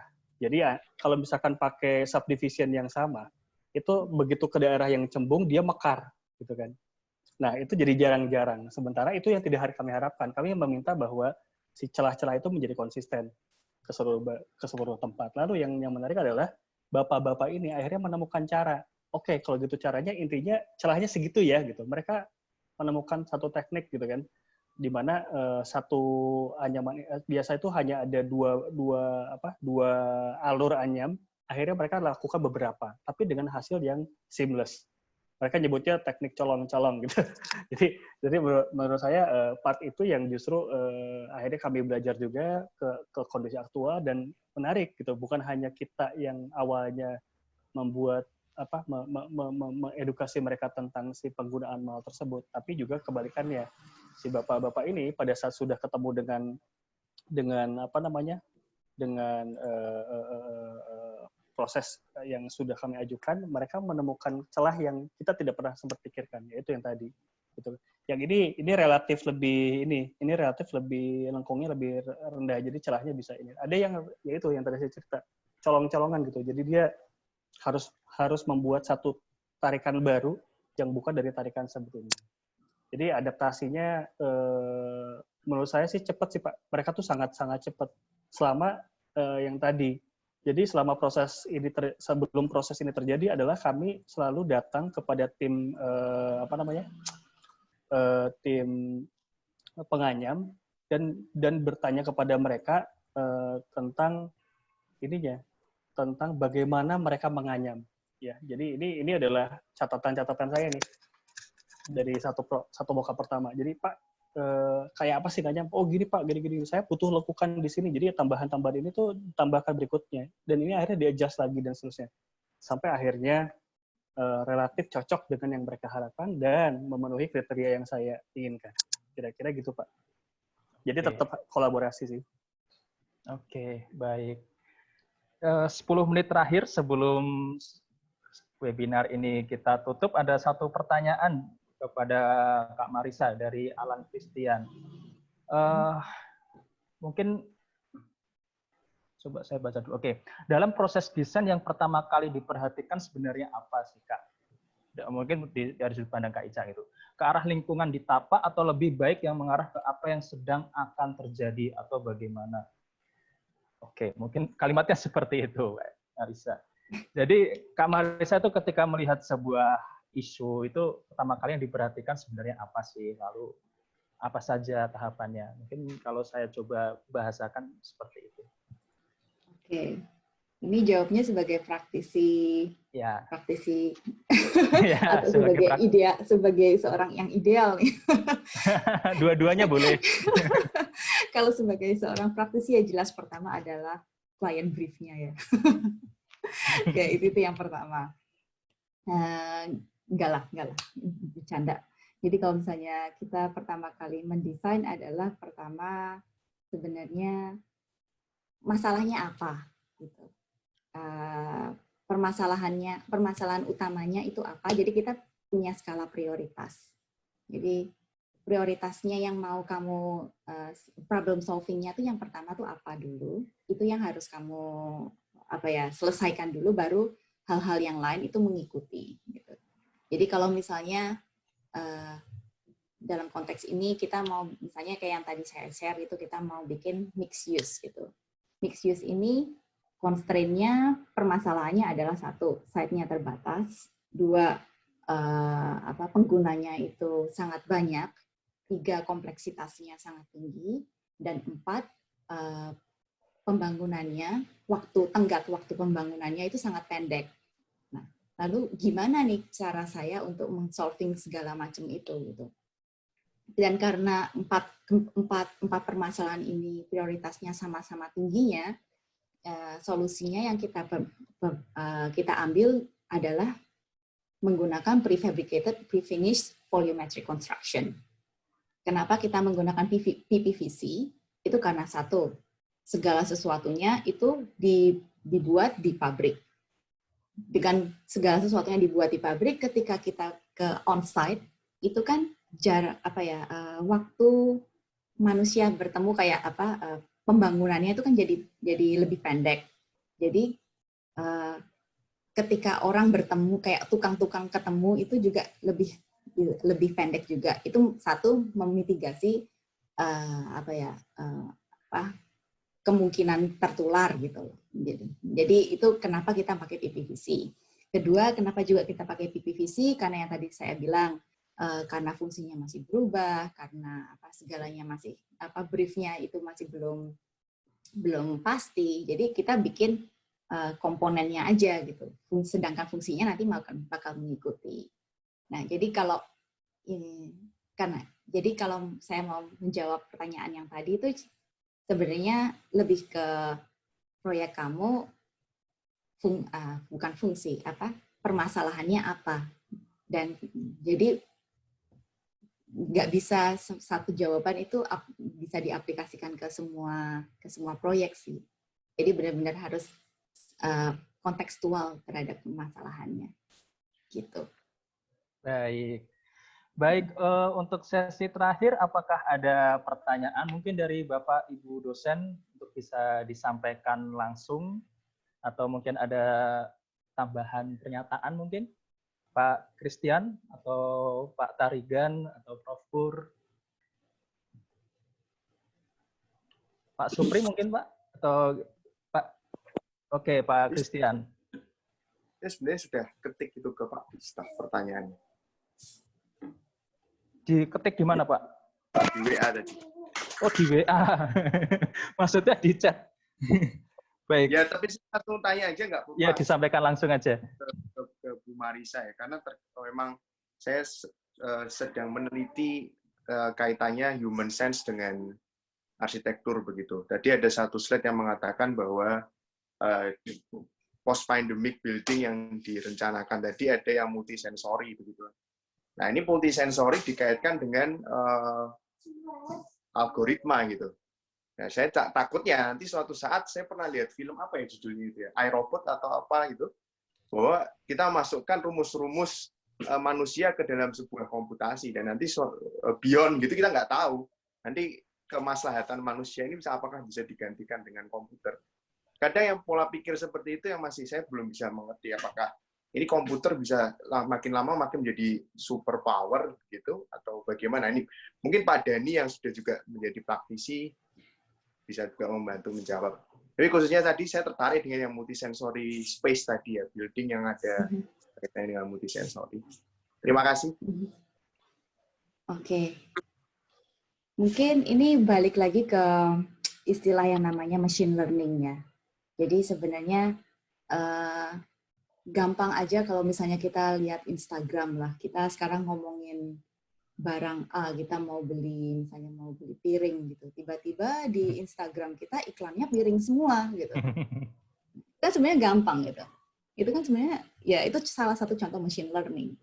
Nah, hal-hal seperti ini sebenarnya juga bisa dikaitkan ke hal-hal yang tadinya kita pikir tidak bisa kita prediksi dan tidak bisa kita hitung. Misalnya multisensory itu kenapa manusia itu lebih suka akan lebih bahagia di suatu titik di suatu ruangan tertentu atau di suatu kondisi tertentu. Nah, hal-hal seperti itu kan yang tadinya kan kita pikir tidak bisa kita hitung gitu, tidak bisa kita prediksikan. Tapi dengan adanya mesin, dengan adanya AI, dengan adanya segala software yang membantu kita, itu kita jadi bisa memprediksikan gitu loh. Kita jadi bisa melihat bahwa oh ternyata jika suatu ruangan itu dikondisikan seperti ini, penggunanya akan merasa bahagia, penggunanya akan merasa sedih, dan kita pada akhirnya dengan adanya semua input informasi itu jadi justru bukan melimitasi, tapi justru membantu kita untuk membuat desain yang lebih apa ya ngomongnya lebih informatif lah, yang lebih reaktif kepada penggunanya. Jadi nggak jadi cuma desain yang mati, yang ya udah itu gitu. Jadi kita bikin desainnya itu pola pikirnya dibalik, bukan menjadi sebuah desain yang mati, tapi justru jadi desain yang akan selalu bertumbuh, yang akan selalu memberikan informasi baru. Gitu. Baik. Thank you. Yes. Jadi menanggapi yang pertanyaan Pak Christian ya, kalau menurut saya memang ada selalu yang namanya penggunaan terhadap sesuatu yang sifatnya advance gitu ya, di teknologi harus ada penyeimbang sih Pak. Jadi saya rasa penyeimbangnya adalah ethics gitu ya. Jadi kita selalu juga harus melihat penyeimbang itu justru sangat kritis. Jadi kita harus punya di sisi lain gitu ya, yang selalu melihat bagaimana penggunaan ini dimanfaatkan. Karena kenapa? Karena tadi kembali ke apa yang dimention oleh Marisa juga bilang bahwa sekarang sudah ada machine learning gitu kan, dan itu selalu kembali terhadap data gitu. Tubuh kita manusia, akan bereaksi terhadap respon tertentu gitu kan. Akan berespon, melakukan respon tertentu terhadap satu kejadian gitu ya. Nah, respon tersebut apabila kita transmit sebagai sebuah data, artinya segala apapun yang kita lakukan itu adalah data untuk si mesin tersebut, untuk satu sistem tersebut. Nah, si data tersebut tentunya nanti bisa dipilah-pilah. Ada yang sifatnya data tentang sosialnya, data preference itu, dan sebagainya. Sehingga akhirnya pilihan-pilihan tersebutnya yang bisa digunakan untuk menjadi feeding, menjadi input bagi program tertentu yang bisa dieksekusi untuk melakukan hal tertentu juga gitu kan. Nah, tapi apa yang membuat itu tidak disalahgunakan? Kalau menurut saya ya tadi ethics gitu ya. Jadi sambil teknologi dipicu, pemahaman dan pendidikan tentang etiknya juga harus diimbangi. Kenapa? Karena ya jujur peluang untuk pada saat saya mengaplikasikan gitu ya teknik ini, peluang untuk yang tadi corruption dan sebagainya tuh muncul Pak di depan muka gitu kan. Mereka bertanya, ini masih bisa nambahin volume nggak dan sebagainya. Lalu yang saya ceritakan adalah begini, Pak, maaf ya Pak, saya mesti kasih tahu pada saat Bapak mempergunakan digital fabrication gitu ya, itu mesin ini relatif agak susah buat dikibulin Pak, gitu saya bilang. Kenapa? Nggak bisa kebohong dia Pak. Pada saat ada temuan yang tidak biasa, gampang. KPK atau BPK tinggal mengambil ke teknisi yang yang tahu tentang mesin tersebut, ambil mesin lognya, udah tahu tuh volumenya berapa sampai semua detik-detik penggunaan si mesin itu dia tahu ngapain aja. Dengan demikian mesin ini ya tanda kutip maaf ya dengan adanya si penggunaan mesin ini sedikitnya harus lebih pintar juga untuk ngebohongnya gitu kan, gitu kayak gitu. Tapi relatif sulit gitu. Karena kenapa? Yang tadi ada mesin log, dan mesin log tersebut bisa dipakai apabila dilihat sebagai cara untuk orang supaya tidak melakukan corruption. Tapi itu kembali lagi, itu ada di kita lagi, bahwa kita tidak tidak memberikan peluang itu karena ya secara etikal udah tumbuh di dalam diri kita gitu. Saya rasa gitu. Jadi teknologi harus diimbangi oleh sisi itu sih. Kira-kira demikian. Baik, terima kasih. Terima kasih Pak Denny. Oke. Masalah. Karena waktu sudah habis, karena kita harus mengikuti waktu ya, padahal ada sangat banyak sekali pertanyaan. Apakah kepada pembicara membuka pertanyaan mungkin di Instagram atau mungkin lewat email gitu? Boleh, Apakah dari email? diperkenankan? Oh, iya, iya. Silahkan. Atau direct message di Instagram boleh. Oke, boleh disebutkan Instagramnya, kayak acara YouTuber aja ini. Waduh, saya Instagramnya apa Pak Dani? saya Dani Hermawan _Formologics. Oke. Kalau Kak Marisa? Marisa Dewi. Marisa Dewi. Baik, terima kasih. Mungkin sebelumnya akan saya coba rangkum ya, saya buat sedikit catatan gitu. Pada akhirnya berpikir secara komputasi tidak hanya diaplikasikan pada pekerjaan yang melibatkan komputer, tetapi dalam aspek kehidupan sehari-hari. Computational thinking yang di dalamnya ada strategi algoritmis sangat bermanfaat untuk merespon perubahan yang terjadi, seperti hal-hal tidak terduga dalam proyek ataupun bahkan perubahan zaman yang diakibatkan kondisi luar biasa seperti pandemi yang terjadi saat ini. Gitu. Lalu sebelumnya saya minta untuk menyalakan kamera. Biasa kita akan ada sesi foto bersama, nggak seminar biasa atau webinar, ada foto bersama untuk laporan ke Prodi bahwa memang yang hadir adalah manusia, bukan bot gitu kan. Baik, kepada semua mahasiswa, Bapak Ibu dosen mungkin tolong teman-teman mahasiswa ikut bantu saya screenshot dan dikirim ke grup komputasi ya. Karena ada sangat banyak page-nya, ada 3 ini. Baik. Oke, kita mulai. 1, 2, 3. Baik, terima kasih kepada pembicara, kepada Bapak Ibu dosen yang hadir, dan kepada teman-teman mahasiswa. Sehat selalu, tetap semangat. Ya, Selamat terima kasih. sore. Terima kasih. Terima kasih.